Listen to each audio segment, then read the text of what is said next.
essentially, that's what in many ways the black tax is that the first generation of success for many black people means you now have to go back and work on correcting everything. I have to get my brothers through school, I have to get my family through school, I have to get my younger cousins through school, I have to get...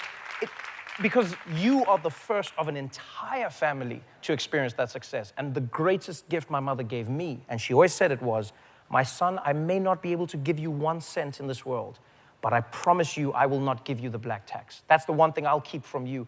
I will handle it. You go and fly in the world. But you know, it's so interesting because one of my girls, Mahal, stand up, hey, Mahal. Hi. Well, it's one of my daughters from South Africa.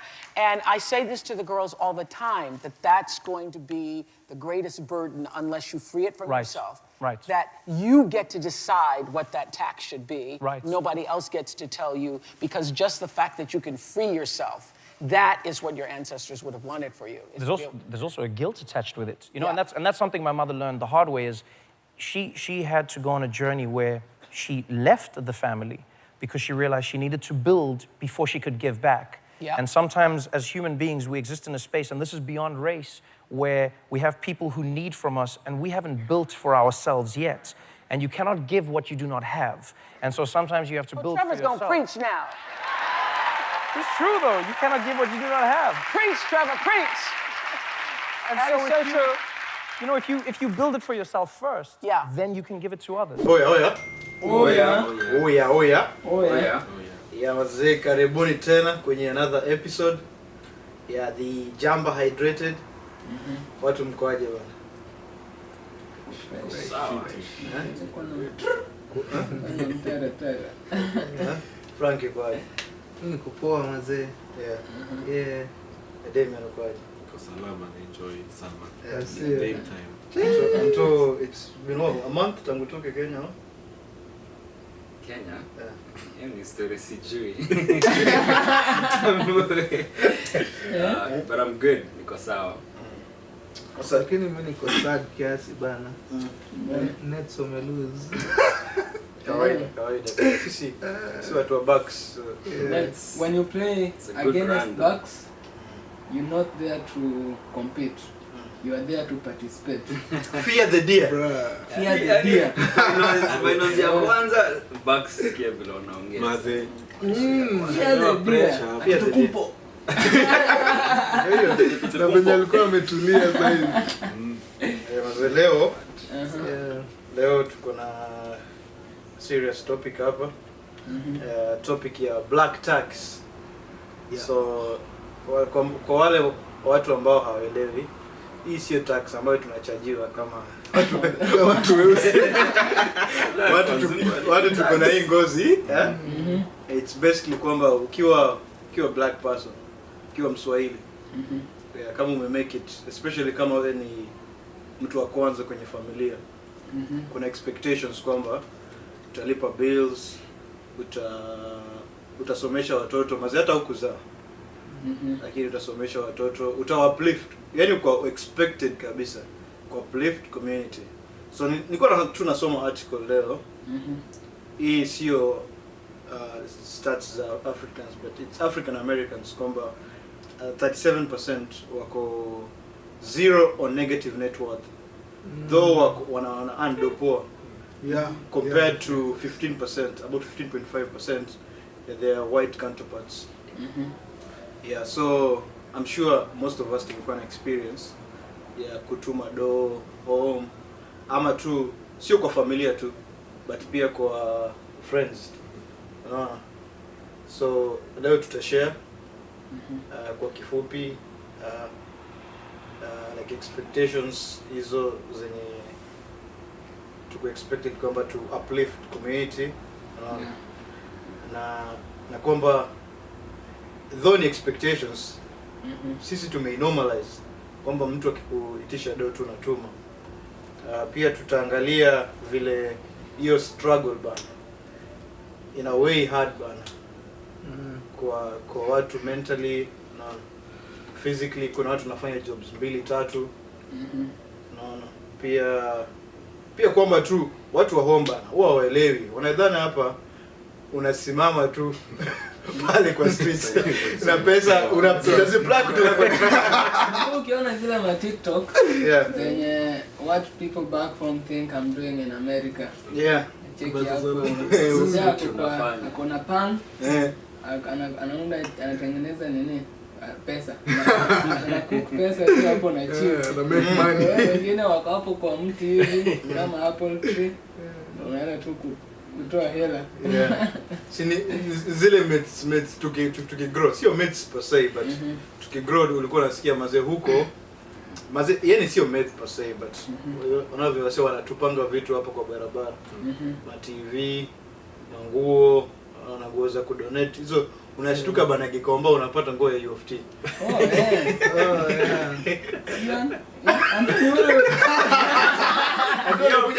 Hiyo picha ya Nyero itawekwa hapo. Hiyo good. Take a trip huko na nguo ya UFT. Alikuwa na nguo ya UFT bana. Before aje alikuwa hajapata match, alikuwa na represent. Bana. So wase huwa wanadhani tu hiyo do pia tu tunapata hapa kwa streets. Unaona, haelewi bana. Hapa kuna bills bana. Na bills za kulipa, unaona?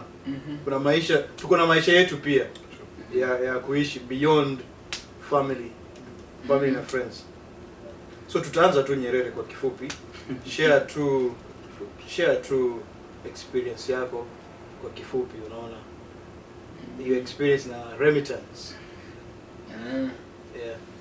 So manze, niko sure most of us hapa kuna mwenye tumelelewa tuseme si kwa like your nuclear family. Kuna wenye pia wamelelewa na extended family kidogo kama kwa aunties hivi. Kuna msee hapa pia amelelewa na auntie yake. Ama maybe ameenda akakaa huko maybe kwa one of the semesters tu akiwa shule. So unapata most of the time manze penye the African culture iko mtu ni wa society unacheki. So unapata manze nikizaliwa nitatumwa kwa auntie ambiwa nenda ukaa huko mwaka, next year niko kwa grandma, mwaka mwingine niko kwa relative mwingine. Hizi ni enzi gani? Hizi ni enzi cause pia unapata mko wengi manze. Sasa mko watoto kama 6. Kama kwetu tuko 4. Well, sisi ni one of the small families uko like in our extended family. But kuna maanti wangu wengine wako na watu wengi. So inakuwa vigumu manzi hata kukua na watu in the same household. So inabidi tu wanaenda unawapeleka huko mbali tupa kando hivi penye KD alikuwa anatupa zile shots zake. Manze. So una grow up pia. Mostly unapata nyinyi maskini kama mimi nimelelewa place yenye hatukuwa like financially stable kabisa. So endelea kuambiwa wewe ndio savior manze.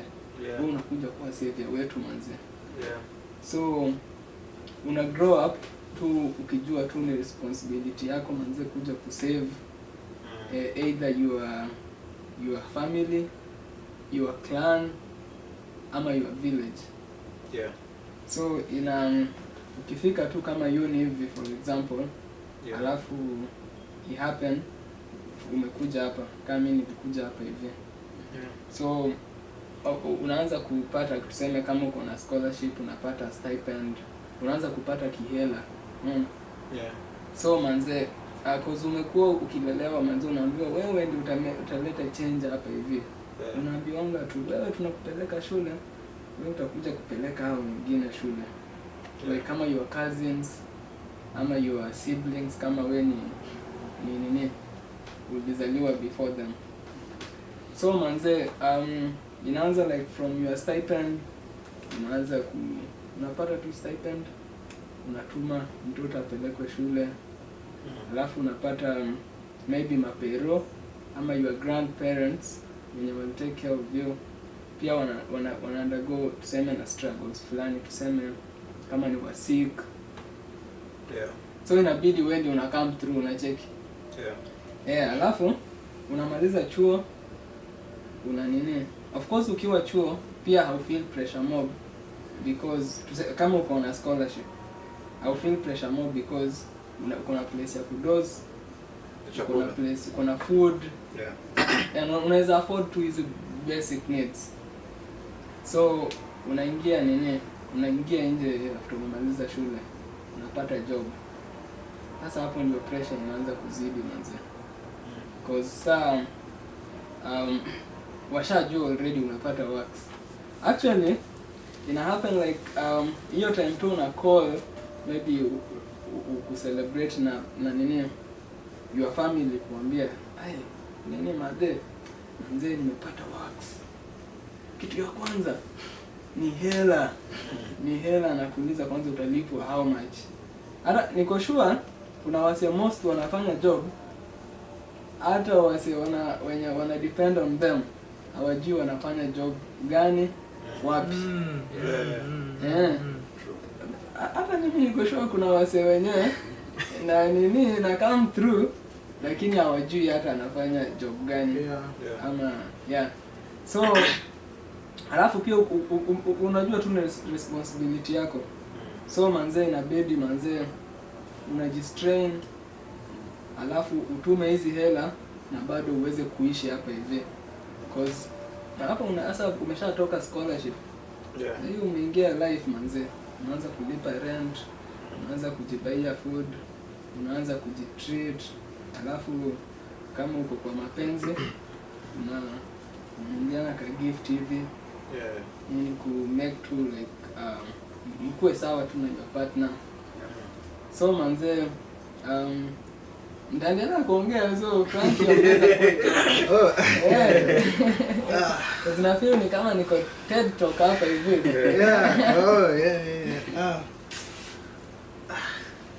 Nyerere asha explain kama yani kwenye venye huwa inakuwa hiyo expectation inatokea wapi wana. I explain vizuri kwenye inatokea venye kama family and friends uko home wana feel hiyo some type of kama entitlement. Sasa vitu nataka kuongelea ni kama expectations versus reality. Ama what it means for us hiyo kutuma tu hiyo do hivyo. Sema true kwa kifupi like experience yako na nikuaje because we will talk about other things as we progress. So for me to say for example nilikuja hapa kama student. Shana. So kwanza watu ni kama hata wana disregard the fact that you're a student. Wana ni kwamba tu uko abroad. Uko kuna hela. So angalia kwamba hata wewe ni student kwanza au earn any income. Wana na Kevin Nyerere amesema si tulikuwa fortunate kwamba tulikuwa kwa scholarship yenye at least ilikuwa inatupatia stipend. Kuna some other programs yenye hata upate stipend. Na kuna some programs yenye unapata scholarship yenye si scholarship hata ni kama program tu yenye nikai inakusaidia kusettle huku as a student in Canada, alafu nikaa tu anakusaidia kupata loan kama the WOSC program ambao bado ukimaliza shule you'll have to pay back. Sasa ni kwamba kwanza tu hiyo student na chenye tuna try kufanya hapa ni kueleza tu watu wajue venye hiyo situation wao inakuwa. Next time unajaribu kumwambia mtu akusaidie na kitu ujue these are some of the things that are happening. Kwamba for students kwanza inaweza kuwa kwamba kwanza wana worry about their livelihoods, kwamba tuition inaweza kuwa iko covered but still lazima waishi, si ndio? Lazima kuna mambo kama food, kuna mambo kama two daily expenses. Phone phone bills, vitu kama hizo. tu nyingi.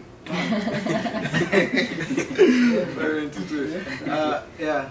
I think wase most Yeah. wakiona cause kama tuseme ukiwa home kama KU mostly wase huenda tu uni tu hivyo. Yeah. Maybe utaanza kupiga nini internship ukiwa kama third year hivi ama fourth year. Yeah. But wase most wanajua ukikuja hapa hivi unaweza kuwa shule na bado unapiga works. Unaona? I think ndio maana wase most tu wakiona mshana kuwa mwanafunzi nini Wesley umeenda kuwa mwanafunzi nini Cornell unapiga works huko kwa registrar. So wana expect ukiwatumia hela. Yeah, lakini unajua kitu kama hiyo ingekuwa poa kwamba tu mimi as a student imetoka from within kwamba nataka kufanya kazi nijisupplement kidogo, maybe lifestyle kidogo, sababu umekuja huku pia saa nyingine kuna vitu unataka keep up. Ushaona? Isikuwe ati the side gig ambao unafanya kusupport tena nyumbani, unaona? Hata hiyo vile vitu ambavyo ulikuwa unataka kujifanyia ndio kuwe level na watu wengine au jifanyie vitu kama hizo. Sasa hata zina cause mtu anakuwa na stress sasa. Sababu hiyo effort yote yenye unafanya huko job side gigs ni kama hata uone benefits zake. Jika kuna mtu mwingine anataka kuchangia. Fasa. Kuendelea na kenye umesema. Yeah. Fasa. I think if ni young people tunatry pia kujiestablish and to make ourselves better. Yeah. Maybe 16. Anyway. Yeah, so your process as it takes time to si kila mtu alikuwa born with a silver spoon. So you unabidi work your best to be whoever you want to be. Anything in life involves money. So utapata sometimes inabidi ni kama una compromise ni yako ku grow ku support wase home, which is not you're fighting a losing battle anyway. Una hustle unangangana unasaidia msanii bado unaumia. So yeah, it's like fighting the ocean, a losing battle. Mashina wao kifi. Hujasema. Mimi nitasema. Experiences yangu na black tax kutuma hela. I think ni wanasemanga like success is attractive ama Nicki Minaj pia usema people support you when it's beneficial. Yes, Joyce. Kama sio big. Nicki Minaj kwa kote.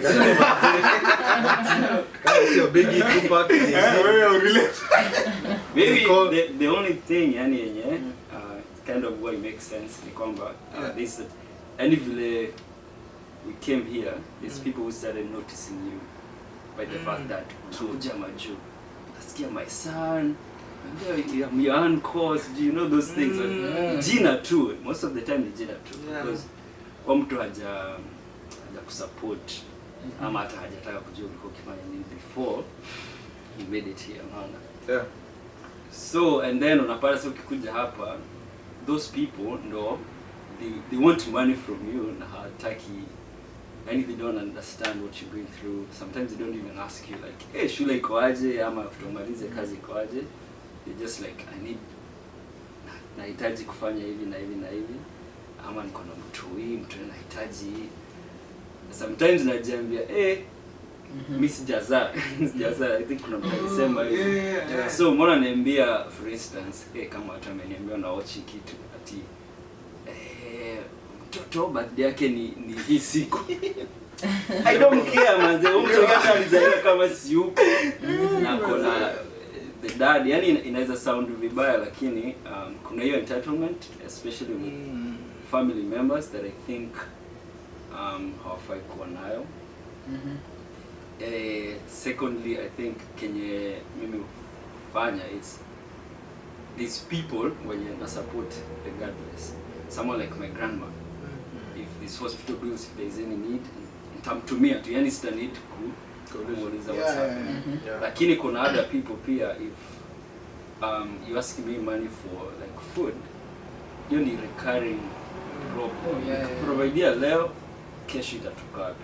So if you're really close to me and I want to support you, it's like come up with a plan. Okay, if hata nakopea let's say 50,000 now, sitakupea kesho.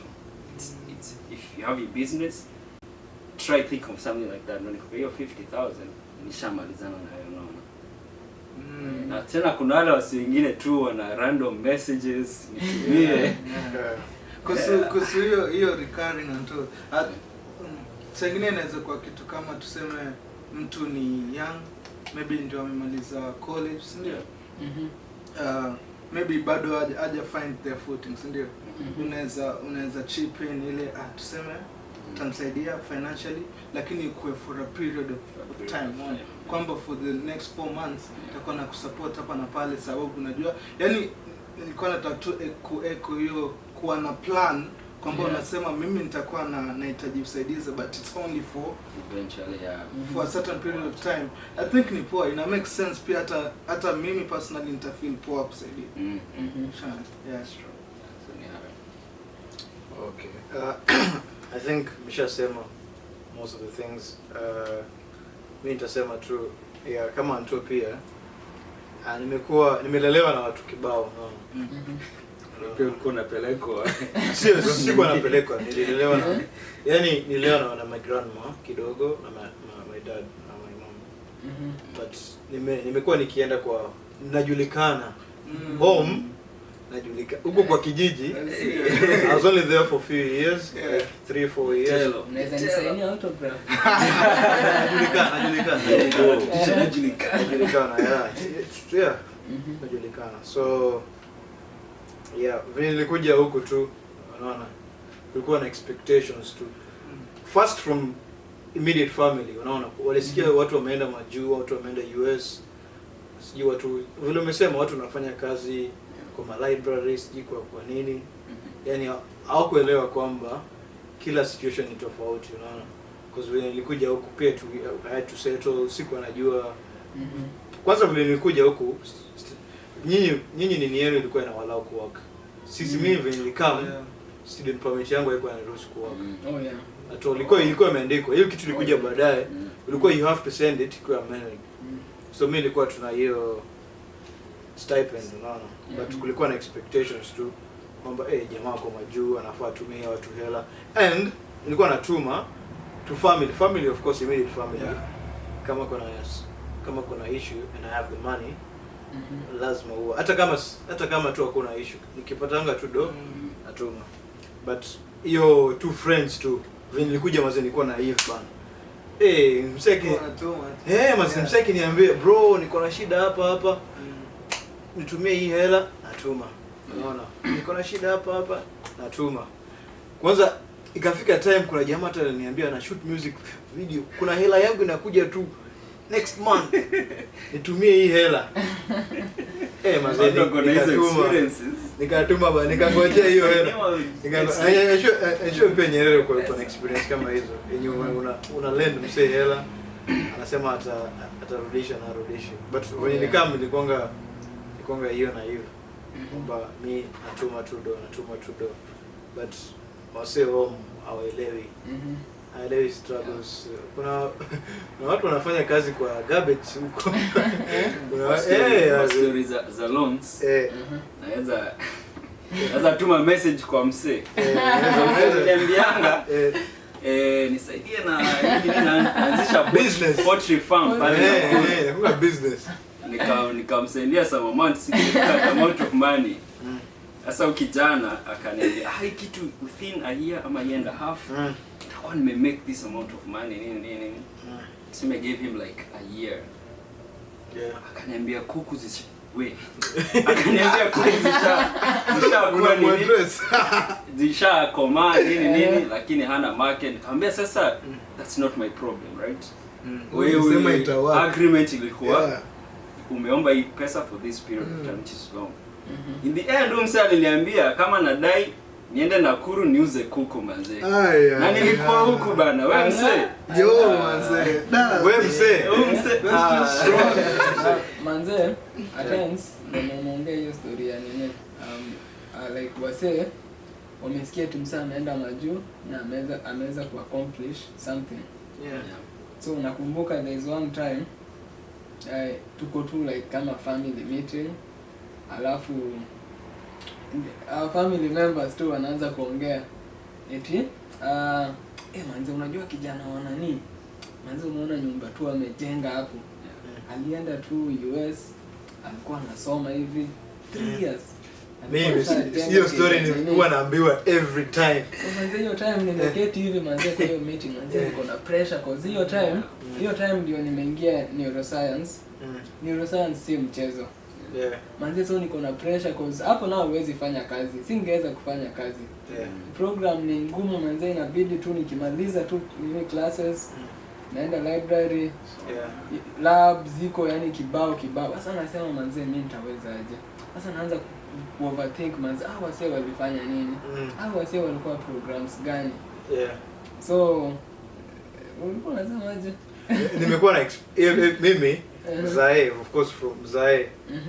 Mazee tukiongeanga tu plan zake za kujenga nyumba big nini, huwa anasema every time kwamba kuna wase walienda US, kuna son of so and so daughter ameenda US a few years, washajenga nyumba kubwa, washaanzisha biashara, naona wamesha uplift waseba.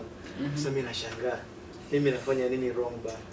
Nataka ku give an example venye hiyo comparison si fair sana kwetu.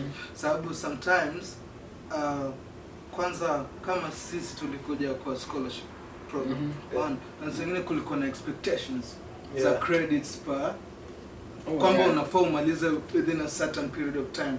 So una rush umalize, sababu watu wengi hata US wao kuna ile freedom kwanza kama unachukua tu a few credits, sababu unaweza endelea ufanye mambo na summer school, ufanye extra years hatukuwa na hiyo luxury. Hatukuambiwa mimi kitu ili stressing inakunini first semester vile tu nilikuwa naona vitu vingi poa. No, si hatukuambiwa na flexibility. So maze nilikuwa na worry ba what if nimekuja tu hapa for a year, because tuliambiwa we had to keep, haikuwa explicit the credit we had to keep like GPA nini, but tuliambiwa hii scholarship ni renewable annually. Eso nilikuwa nasema mazee what if to after this year nimetumwa tu home after 1 year. Sasa ni expectations hizo kwamba kwanza yani haiko very clear scholarship ita renew. So lazima work hard kwanza at school. Alafu wengine ni kwamba iko contract kwamba scholarship ni ya 4 years. So wewe hata hauna idea ka kuna wiggle room hapo. Ona. So lazima work hard at your academics, ama hata hii chance ya kuwa huku inaisha. Alafu sometimes pia watu ambao wameenda US si wote wameenda as students. Si ndio? Wengine wao wameenda straight kama wanaenda kufanya job. Si fair kucompare tu kama hao na tukasi, sababu wao wameanza kufanya job straight. Ona. So kufanya vitu kwa watu kwao ni rahisi, watafanya haraka sababu they've been earning probably from the get-go since walando. I think pia like our family, like mostly like our parents wanatuwekea hiyo pressure penye babu alimention tukianza, because kuna hiyo tu mentality, kuna misconception fulani iko eti yani ukienda tu majuu ni hela tu. So awafikirie yani unaenda kama student ama unaenda kufanya nini US ama anywhere to in the West. Manze nini according to the World Bank dependency ratio Kenya ni 68.3%. Hii inamaanisha nini kwa sisi watu ambao dependency ratio as in 68% ya watu wana depend on other people. Tuseme kama kuna siblings wa nini, like you have your family nini wana depend on tuseme someone else for a living ni 68.3%. Na hiyo ni ingine ni figa ingine kubwa sana manze. So ina happen kama wasema wana depend on me na feel yenyewe inaniletea pressure mob. Lakini for example tuseme my cousin anipigie simu. Aniambie kuna shida nini. Mimi mwenyewe nishajiambia hii from hapa nataka kuweka do kwa investments zangu. Nataka ni save, nataka nianze my own business, kitu kama hicho. Lakini manze hii black tax ni emotional. Na feel after nini nishamwambia na feel manze emotional, manze nakuwa tu na guilt fulani. Alafu najipata tu nimemtumia. Bado inaendelea kunirudisha nyuma in terms of penye nadai kufika personally. So mtu anaweza aje kudeal na hiyo guilt yani. Mimi anza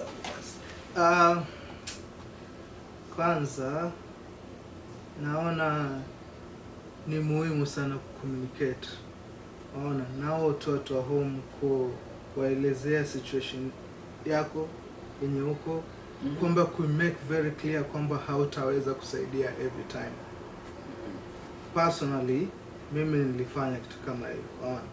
Yenye sasa iko very clear kwamba mimi nikishasema siwezi, wanaelewa kwamba kweli siwezi. Sababu kwanza ni family, always utakuwa unataka kusaidia when you can. Na pia when you can't, I fight ku wait on you. Ndio maana niliona ku make clear nafaa ni communicate kitu kama hiyo kwanza. My immediate family wajue kabisa kitu kama hiyo. Ndio sasa happen kwamba wanataka kitu ambayo itaniforce nichukue kwa my savings ambayo ilikuwa already nimeplan for na si emergency, naweza sema no comfortably, niseme kwamba hiyo itangoja hadi time plan, maybe next time napata my next paycheck. Sababu nimeshake hizo expectations ni very clear. Unless ni emergency. Sababu now ukicommunicate iko very clear, hauwezi feel guilty. Mimi siwezi feel guilty kusema no. Sababu nimecommunicate. So mimi na feel lazima tuongee. Sababu watu wanaelewa. Ukiwakalisha tu vizuri waongeleshe. Sababu hakuna mtu hataki kusaidia family, I believe. Lakini sasa unafaa pia uambie mimi capacity yenye utaweza saidia. Ndio ile wakati ambao huwezi, wanaelewa, family wanaelewa, na pia wewe utafeel vibaya. Ni kabla umesema ndio communicate. For me mimi mwenyewe nakubali nikiwa na uwezo kusaidia nitasaidia. Kama siwezi there's nothing much I can do. Mkono mtupu haulamba. Exactly. You can't give from an empty. Can pour from So if I have it, I'll give it, and if I don't, it's okay. If I'm not able to, as in mimi mwenyewe nilibidi ku accept. It's hard mara ya kwanza, like unabaki unashanga sana saidiaje. Ndio ulisema inakuwa emotional, but mimi mwenyewe kukubali kiwa nayo takusaidia kama iwezekani. I can't. Whatever, man. Alafu just to add on you can't pour from an empty cup. Family, of course wanataka the best. Wanataka usucceed, si ndio? Of course ukiendelea kuprogress vizuri ndio utaweza kuwasaidia even more. Kwa hivyo ukisha explain kwamba uko na plans fulani na kwamba tu hautaki kuzi affect sana in the name of helping when it's not really necessary, haisaidii hiyo wewe kufika ile level yenye unaweza saidia anytime. Especially at this stage sisi we're just trying to build ourselves. Kwa hivyo wakikuallow hiyo time tu usave vizuri, kama unataka kusave, kama unataka kupursue investment paths, in the long run inatusaidia sisi wote. Nitakuwa at a better position ya kusaidia. Ndio babu. Nita echo sentiments za Frank. Kusema kwamba mazee, kwa hii maisha kuwa unapologetically selfish. Unaona, sababu kwa wale ambao wanaamini mkisoma pale Biblia imesema upende your neighbor, si ndio? As you love yourself. As you love yourself. Unaona, wamesisitiza, ndio maana imekuja huko mwisho ndio usisahau. Unaona? So wamesema as you love yourself. Unaona? So the greatest responsibility and the first responsibility to self. Unaona? So kama kuna kitu it's going to take away from the self, pursue self, because ukipursue self ukiwa the best version of yourself, no? Everyone benefits. There's no need everyone who spread your kitu na sisi wote tu average, unaona? Nieri ukue your best self, ukue na investments zako grow, build like a strong family, everything ikue sawa, unaona? Ukue the best version of yourself. Alafu kiweza saidia unaweza saidia hata wase kibao. Unaona, in the long run. Unaona, haitakuwa pennies haitaway on you. Unaona? Lakini pia mazee, it's easier said than done hivyo. You should do that, lakini mazee pia huku majuu tuko na kinda aseme privilege-ish, unaona? Because unaweza take up jobs, unaona? Unaweza take up hata multiple jobs, unaweza work, unaona? So wase home most of the times hawana hiyo luxury, unaona? Ya kuwa na multiple streams of income. So unafaa kuwe selfish as much as you can, but pia I think at the back of our minds tunafaa tuelewe kwamba I think tuko na vitu ambavyo hawana, unaona? And if you can siwezi sema strain, lakini if you can if I take away from the self, unaona? If you can push yourself to an extra inch to make sure everyone else eats, sio mbaya, lakini the greatest responsibility kuwa tuna hapo tu, anza hapo. Usifeel mtu akikuuliza do na huwezi provide. Mimi hata wazazi wanajua siku hizi, unaona? Wakiniambia hata my dad huwa anamaliza hapo mbele, tusaidie hapa if you can. Nikisema sahi I can't, sawa, iko sawa, wanaelewa. Hiyo tu responsibility yangu ni kuonga immediate family. Everyone else, friends, nini, messages zingine hata wana ignore. Now we move. Hapo kwenye umesema tunaweza chukua multiple jobs. I think ndio maana most wanafaa wajaribu kuengage in like wakuwe na good financial like planning na financial literacy. Ndio hata kama unafanya hizi jobs kibao na unaona yenyewe napata hela mob, naweza tuma home, naweza pia jijenga, ujue like how to create your balance. Wow, mashiro kifiki.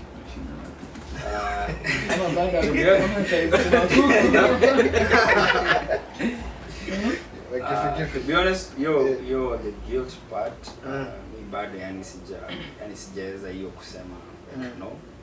I'm learning, yani nimeanza kuambia watu hivyo, I can't really help, but yani kuna hiyo picture yenye kama nasema tumekuwa picture, yani watu kisema una pesa, kwa America na una pesa, but ni hivyo pia. Things to do with remittances. Pia I think our friends, our family wanafaa pia to know kwamba we also send money to ourselves. We also send money to our circles to buy maybe properties, to save in Kenya as well. Because as umesema, the more we succeed, bado tutabaki nao, but if they take what we have na tubaki tu hivyo, then hata watakuwa na use yetu yani. So they should be understand we're trying to kind of build ourselves. Nataka tu niongeze mazee. I think tulikuwa tunazungumza vile home, home ungeweza enda kwa duka pale bana uombe ukule kitu London. Unaweza uingia kwa book, si ndio? Unaweza enda kwa jirani uombe chumvi. Unaona video ya Frankie Temalena kuchukua. Hakulipa ile kitu. Unaweza kunywa kuna watu walikuwa nakula chai nini. Watu walikuwa na man bana. So vitu kama hivyo vina exist home. Bro, hapa hata home unaweza ongea na landlord. Mwambie nitalipa. Hapa bro, maisha ni magumu. Vitu kuna mazee lazima ulipe. Unaona? Hakuna kama huna chakula huwezi enda kwa metro. Ndio vitu I think ni juu like our culture bado ukiona kama like our parents walizaliwa in the 50s 60s na hiyo time tulikuwa na communism sana. The African culture iko built under like communism kubwa sana. Lakini ukiangalia in the West wana nini iko ni capitalism, si ndio? So so I think ndio maana ni maybe hata hii nini mindset bado iko. So unapata kama Peru amekuraise wanaweka tuseme all their resources, wanasema wanaweka to education, hata kama si the best education unapata, lakini wanasema wameweka all their resources kwako ndio ukiretire utunze wazee wako, hivyo ndio wao wanasema. So tutachange aje hii nini? Si kama sisi kama generation ya sasa hii sisi tunaenda kuwa future parents. Najua hapa hapa hivi soon. Wenye hawajakuwa yani. Wenye hawajakuwa wazazi. Sisi tunaenda kuwa wazazi. Wazazi inaweza kuwa anytime. Vile mnacheza hapa ndio wengine tukishakuwa bana. Unaweza kuwa wazazi anytime. So sisi tunaweza tukachange aje mindset za wasee. Ndio sisi pia tusikuje kuwa hao wazazi wenyewe. Tutakuwa tunangojea our sons, our daughters like who take care of us.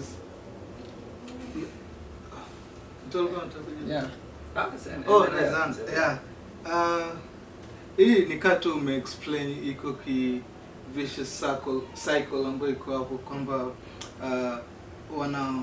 wanakulipia your education then ni kama ni responsibility yako sasa take care of the people wenye wako nyuma yako alafu inaendelea hivyo, si ndio? Naona kitu ambayo inaweza break hiyo cycle ni venye baba alikuwa anasema, si ndio? Ku prioritize nini yako ndio wewe as a parent ukue fully dependent. Waona kusikwe na hiyo dependency ratio.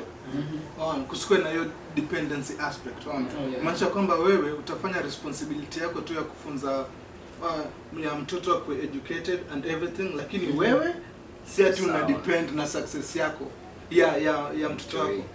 Wewe umeshajipanga uko fully nini self sufficient. I think ikianza from hapo kama most of us ni first generation, hiyo cycle inaishia hapo. Tuseme kama mimi kwa familia yangu iko ile situation yenye mimi si depend on my kid, ni my break. Sababu yeye akiwa educated and everything, vitu ambavyo atajifanyia ni for him or herself. Mimi niko sawa. I think mimi naona hivyo ndo tutaanza ku break hiyo cycle. Hiyo kwa self sufficient I think kuongezea tu like kama mnalea mtoi unamwambia unasoma kwenda kujisaidia. Tunasoma kuja kutusaidia. I think hapo itaondoa pressure mob kwa wase. Kwa sahi story tuseme kama depression, mental health, hizo anxiety, it zina affect tu my youth. Zinaanza ku affect hadi watoi. Watoi wako 11, 10, hata 7. Wanakuwa na hizo panic attacks.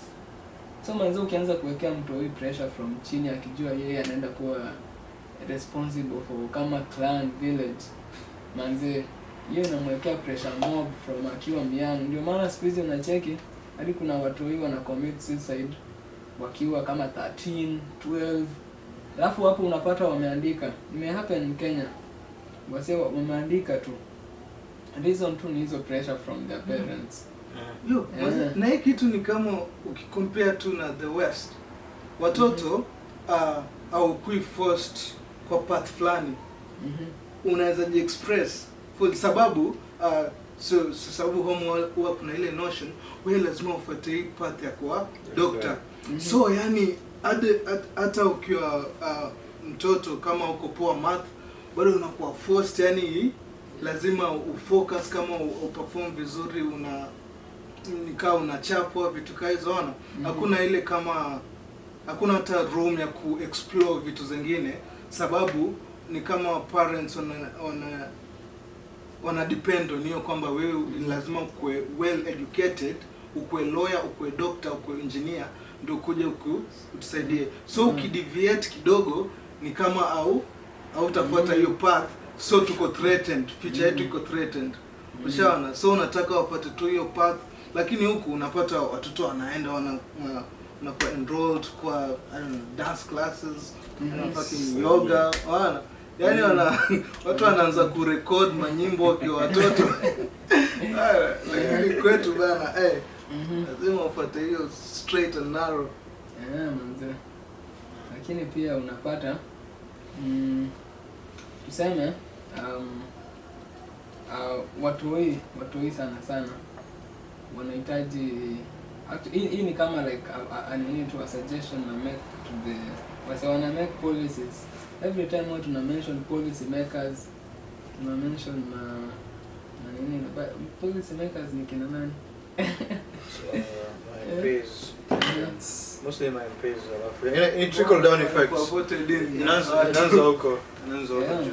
So unapata wase wenye wanakuwa wenye mostly wana depend on us. Ni watu hii, si ndio wanataka nini? Ndio mostly unaambiwa mtu hii anataka hiki, mtu hii anataka hiki. Na the elderly wazee, si ndio? Kwa tunafaa tuanze kufikiria tutafanya aje ndio tusaidia wase tuondoe pressure kwa wase wengine ndio wazijenge, si ndio? So manzi hapo ndio wanafaa utalielewa tu mdogo mdogo. So tunafaa tukama kuna like serious policies za kusaidia watu wetu, tuangalie priorities zao. Priority ya mtu ni education, si ndio?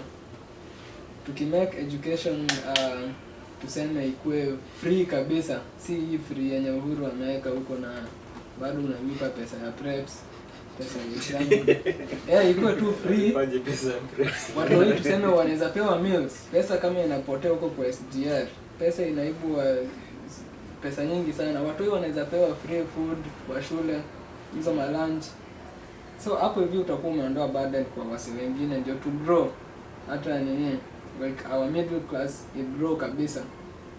Alafu the elderly wanahitaji nini mostly? Healthcare. Si ndio? Si every time unaambiwa bill ya nani ya hosi.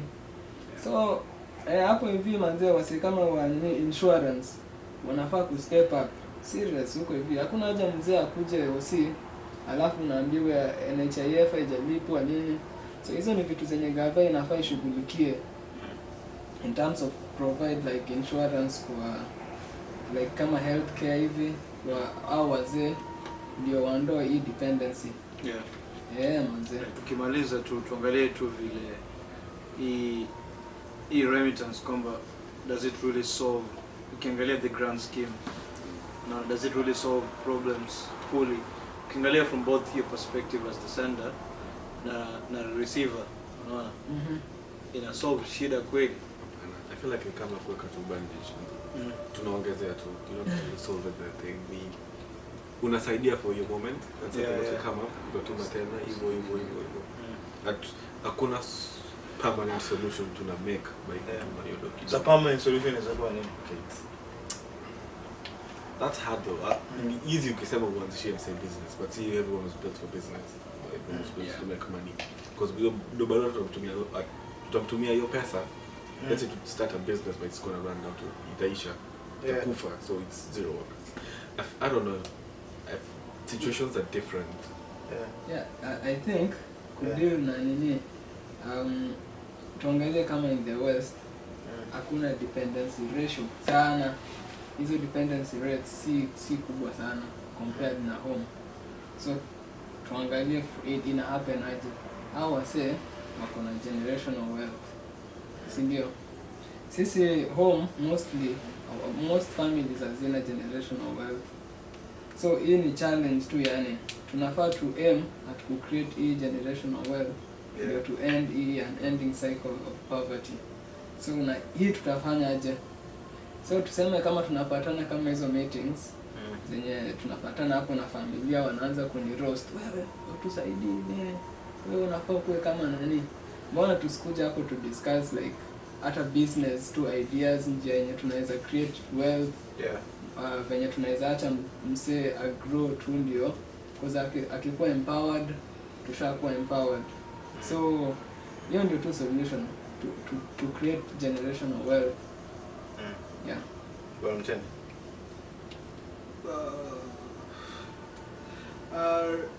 Remittance. Kuna venye inaweza kuwa inasaidia though. Excellent. Sababu fikiria tuseme kama una contribute msee kumaliza uni. Waona kitu kama hiyo itafanya akue ana build skills, waona.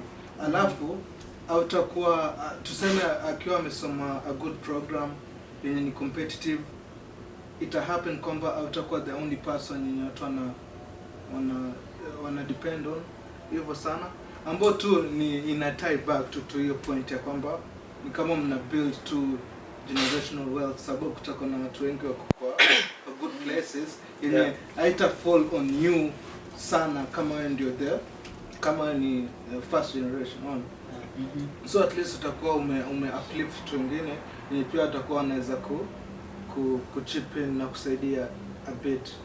Naona in that sense hii kutuma hela inaweza saidia kiasi. I think sasa kama wazee in terms yani policies bado hazi favor wazee, so how to ability to more support in case of health and those reasons. But I think ukisaidia mtu maybe in terms of education, vile Frank amesema, it goes a long way. So that's one. Ya pili ni people when wanakuja na like if they think of something yenye maybe it's a business yenye hawata kurudia every now and then I can tunaweza ongea about it, naweza mgeni wa mbele angalie na mama nani ongea naye, have a conversation, then go look for a place that you can start your business. No. So hivyo those are kind of yani vitu hata water feel poor because ni kama una empower mtu, you're not just sending them money to celebrate birthdays alafu inaishia hapo, because you're gonna keep sending every year, you keep sending the money. So ni yoko empower through education, and I think business wise itakuwa sawa tu. So mimi naweza sema hiyo hela inaweza saidia, naona, na pia inaweza kosa kusaidia. Nataka nisimame hapa kwa fence. Najua hii fence kuna glasses. Ni hapo utajitetea. Ni hapo niko hapo nimesimama juu ya glasses. Nimejiseti hapo. Nimejiseti hapo. We mentioned tu. Inaweza saidia, lakini mwishowe bana wewe jiangalie tu, jiangalie tu. Umesema vitu points kali kama hiyo generational wealth, but I usually huwa na feel ni kama I think wase huwa hawajafanya like meticulous planning in terms of especially watoto, unaona. Because ukipata mtoi bila kuplan like a few years ahead, mambo na wenye anatenda college, hizo stuff zitakustrain to continuously. So kama uja plan for watoi, I think usikuwe tu nao. Ndio inaenda home vile umesema wase wanafaa wapewe free meals. Sasa wewe umeenda ukazaa watoto huko 10. Unataka serikali wape free meals. Kwa serious. Tusichezeane bwana. Well, hiyo ni one of the policies tu nilikuwa nasema as an example ya eneo wanasaidia watu hii wa empower like in terms of education because huwa tunaambiwa tuwalipie mafii. Lakini si walisema mtoto anakuja na sahani yake. Ile sahani haina kitu, ni sahani empty. Ni sahani tu. Manze. Sasa tukikafunga manze, so tumeongea about black tax na venye ina to affect, tumediscuss hizo policies. So manze, black tax si kitu mbaya. Ukikuwa raised na nini uko responsible tu kunini. Lakini si eti sasa venye tumeongea wengi wetu tumeenea hiyo point ya kusema black tax zi. Well, si eti tunajaribu kuifanya mbaya kabisa yani. Tunadai tu to change narrative ya black tax. So na hii itaanza from wazazi. So wazazi ukilea mtoi lea mtoi out of love na asikue your retirement plan. Kuwa na retirement plan. To break cycle. Alafu sisi yenye sasa ndio tuko on the other end. Peana out of love na isikue out of obligation. Alafu tungangane tu ku create generational wealth. Hiyo ndio solution ya black tax because at the end of the day manze sisi ni Waafrika. Alafu venye time inaenda culture ina change. Si eti nataka tukue kama wazungu, tukue western, tukue colonized mind kabisa tena. Lakini itabidi create hii generational wealth because dunia ina move, times zina move, culture inafaa change, vitu mob zinafaa kuchange. So kwa hayo machache, asante kwa kujiunga nasi siku ya leo. Tumekafunga kama leso. Na kwaheri ya kuonana wiki ijayo. We out. Straight up.